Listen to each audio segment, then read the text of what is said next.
What is going on, Warriors? So this is your boy Shin Ryu, and it is time for another Street Fighter Duel video.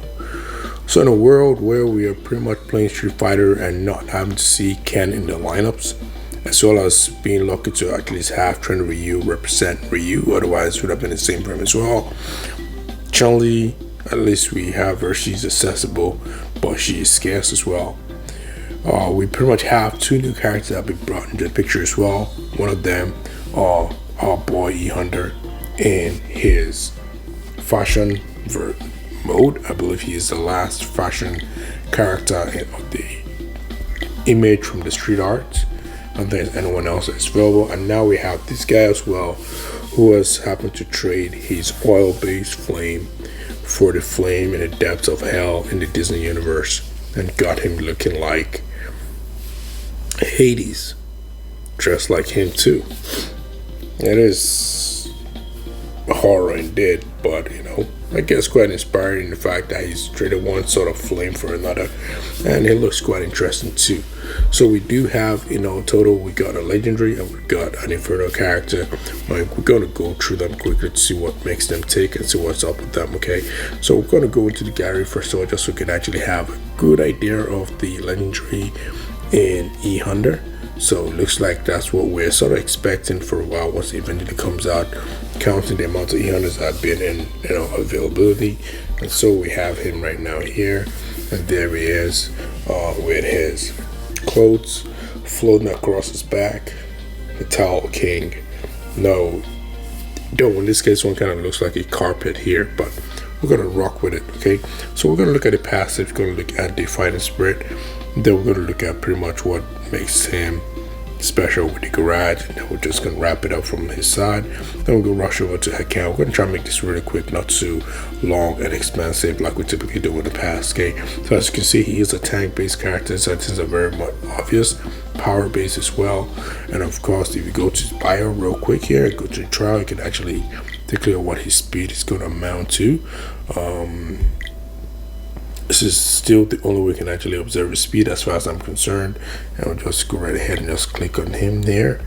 And then we can actually see he's 102. So still kind of like the same as before. I believe he's also 102 previously. I don't think he's as slow as the slowest person. So it should be 102 or thereabout. We go back to the original Honda. Let's go back to the gallery. We actually had him in view, but we kind of like ignored that, which is all good. And then we go over to the bio as well, go to the trial. You'll see some random style challenges, tap on the character himself. 103, so it's just one beat slower. So, but he is a tank still. That is what he represents right now. We're going to go right ahead and see what else makes him tick and check more of his passive to see what the key term is with this new character, if it does bring about new mechanics or it's just a fancy character added to the lineup there. So the passive says, upon unleashing tanker Mosu, inflict all enemies with steam. So that's the new keyword there.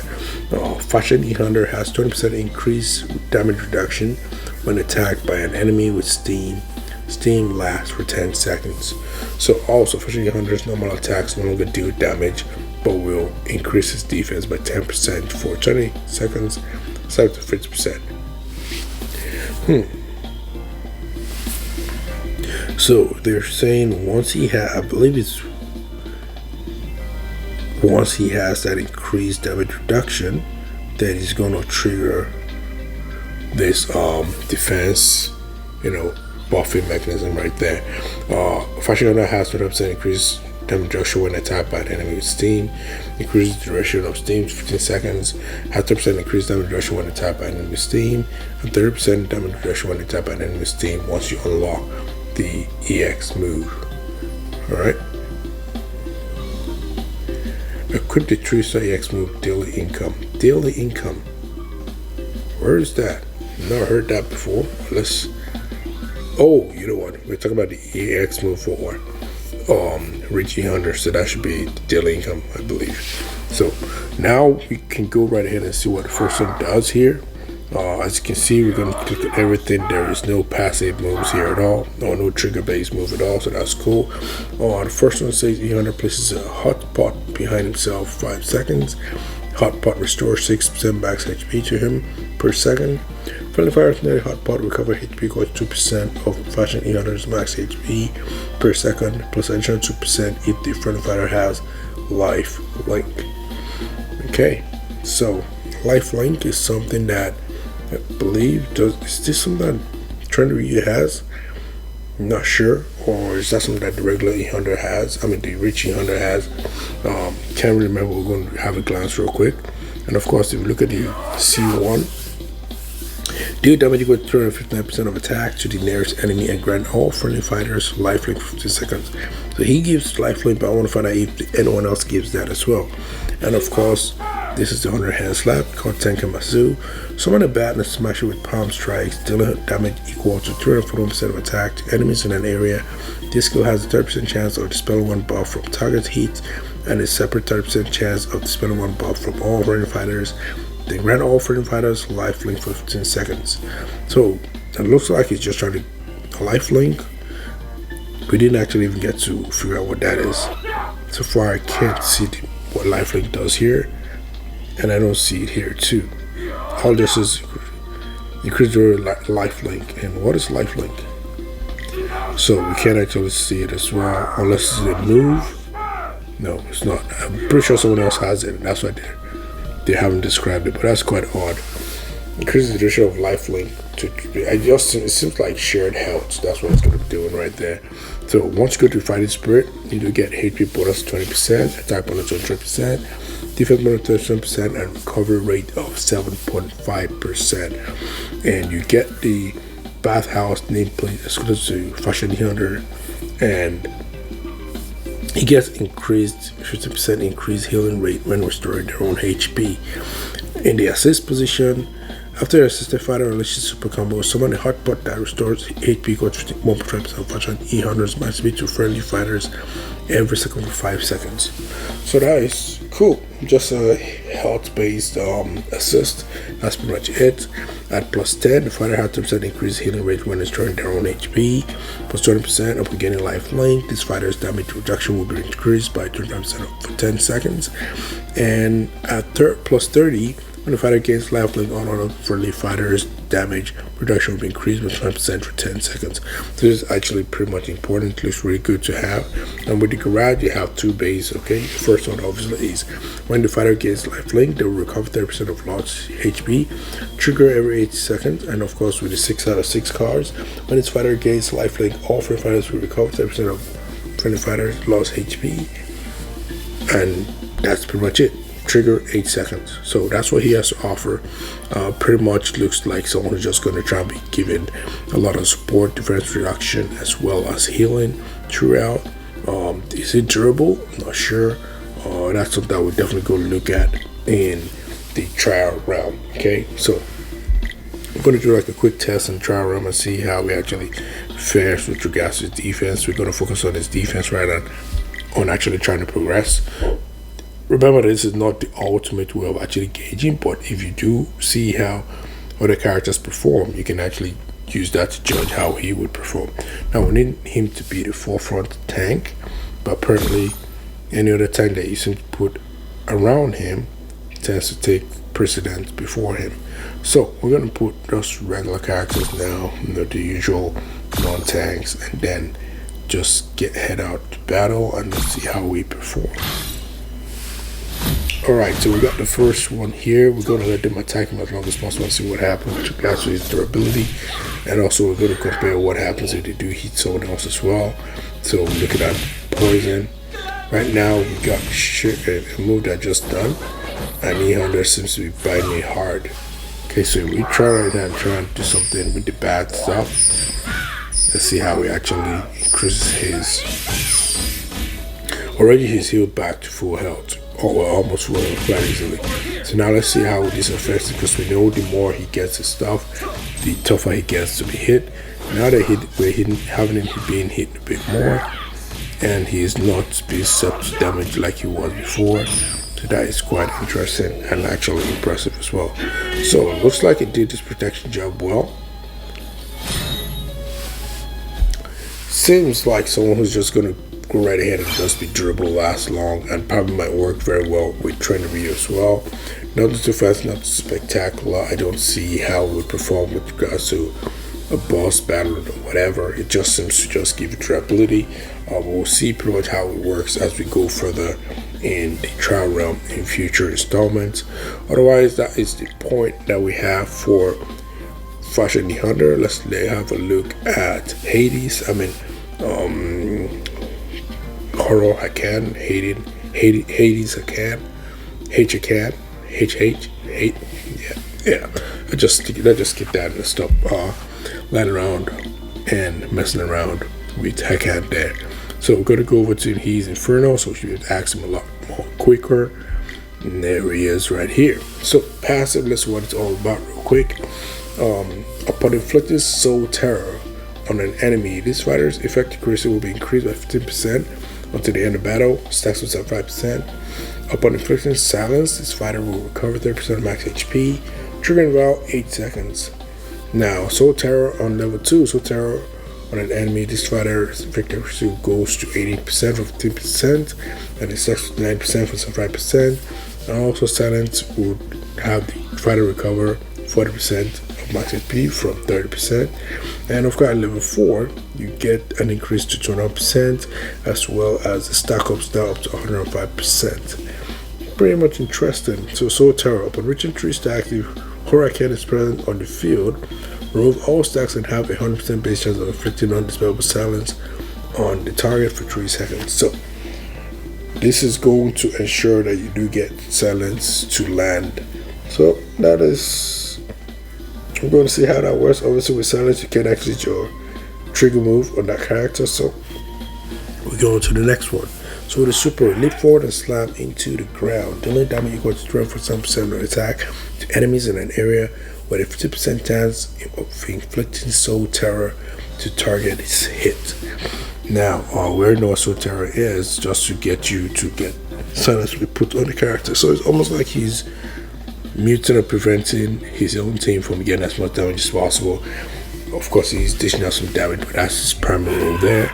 With Fatal Palm, would deal damage equal to 290% of attack to nearest enemy with a 75% chance of inflicting soul terror on the target upon hitting.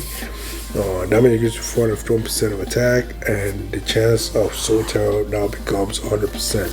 So whenever you do Fatal Palm, you're going to inflict soul terror, which of course once you get 3 stacks, you're going to be dishing out silence on the opposition.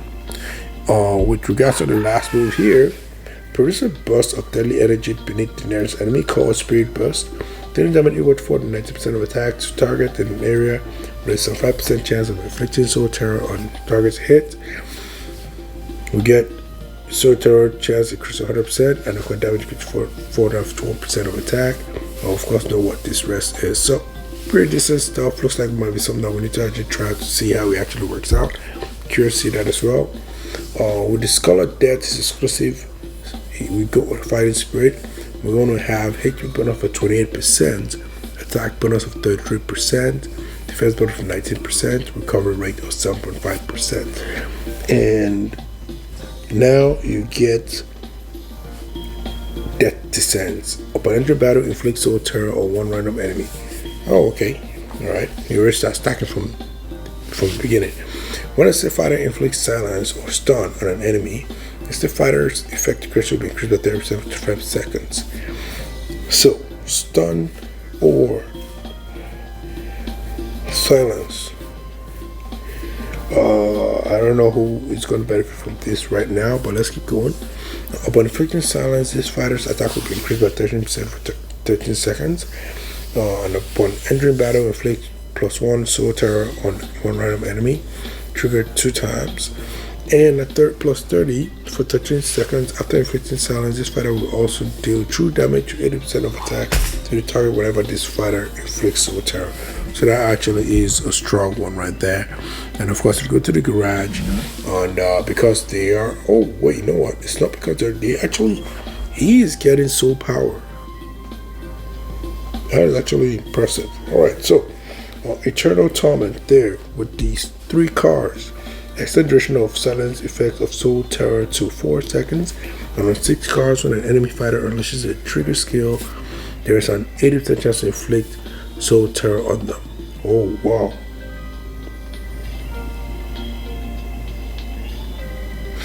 Wow. I'm not going to want to face Hakan on my kind of characters right there. So, it looks like trigger-based characters are going to have to watch out for him once he gets to 6 cards. So, there he is right there, and we're going to go over to his trial. Probably should have gone the regular route through his own whatever, but not too far to see. Let's see how it pretty much works out. We want to go right ahead and try and dominate with his own move. So we're going to do his super, and we're going to do his C3, and alternate to maybe his C1 as well. Let's just go right ahead and just put in some other folks. We didn't actually note one thing as opponent. You guys that are sitting anyways, he's a balance based character and his power based as well. Of course, when he was Inferno, and his speed is 111. So let's just throw in some random based characters and just see how it kind of works out. He is balanced, so I guess we can be expecting to also have some durability up front. Well, so far not so good.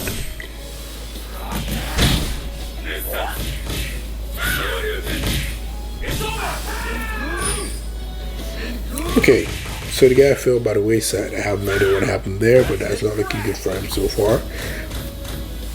He is a balanced character, remember that. But we're going to try him one more time and see if we actually get the same shocking results.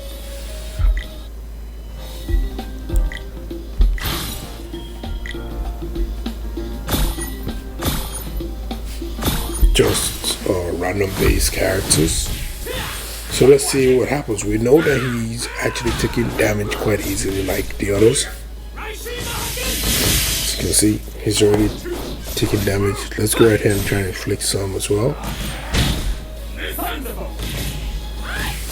And we lost him again. So this is proving not to be too nice for Hakan. In other words, he looks like he's not the type of balance-based character that you should expect to be durable and last like a Trend Review. Otherwise, guys, at a glance, he seems quite interesting. But remember what I always say in Street Fighter Duel: sometimes my read the kids seems really cool, but might not be as cool as the borrowed ones I see out there.